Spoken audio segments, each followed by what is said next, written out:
The Brazilian economic landscape has recently been stirred by a significant fiscal policy shift.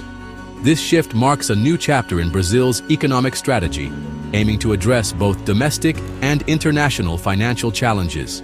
The government, under President Lula's leadership, announced an increase in the Imposto sobre operações financeiras, a tax levied on various financial transactions.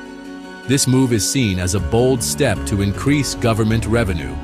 This decision targets international purchases with credit cards, foreign currency acquisition, remittances, and various credit operations. The aim is to curb excessive spending abroad and encourage local investment. Critics argue that leveraging a regulatory tax for purely fiscal purposes might lead to unintended economic distortions.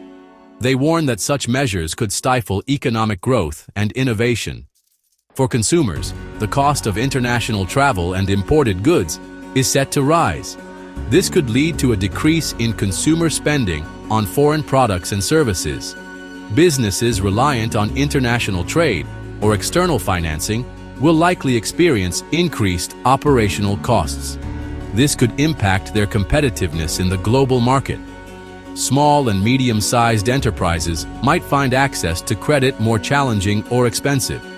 This could hinder their growth and ability to innovate.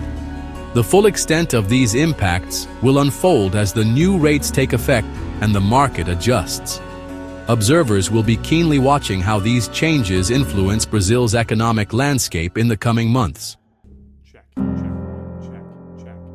The Lula administration frames the IOF increase as necessary for fiscal stability and social program continuity. Officials emphasize significant budgetary pressures and the need to augment revenue. The increased tax rates are expected to generate approximately 20 billion reals in additional revenue for 2025, doubling by 2026. Minister of Finance Fernando Haddad warned that overturning the IOF increase could lead to a shutdown of public services. The announcement of the IOF increase by the Brazilian government was met with immediate and fierce opposition within the National Congress.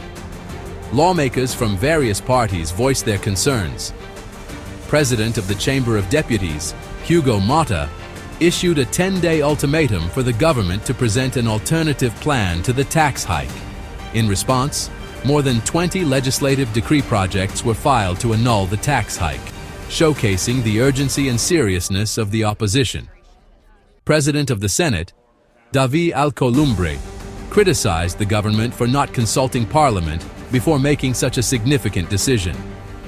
This procedural overreach further inflamed tensions between the branches of government, leading to a more polarized political environment.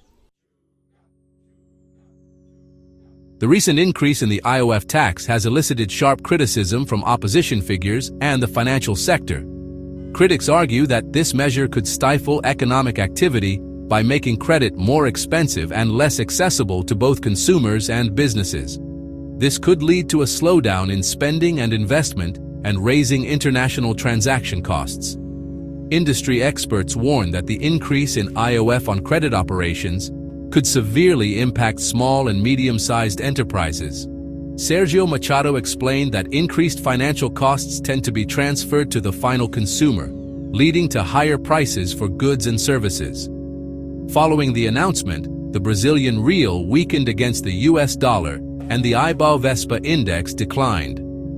These market movements indicated investor nervousness about the potential economic fallout, reflecting broader concerns about the country's economic stability and future growth prospects. In response to backlash, the Lula administration is re-evaluating aspects of the IOF increase. Reports indicate discussions with bankers to explore potential modifications. Senator Isalci Lucas argues the hike is unconstitutional, adding legal complexity.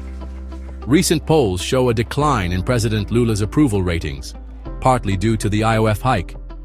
The government faces a critical decision: maintain the IOF increase or seek alternative revenue sources.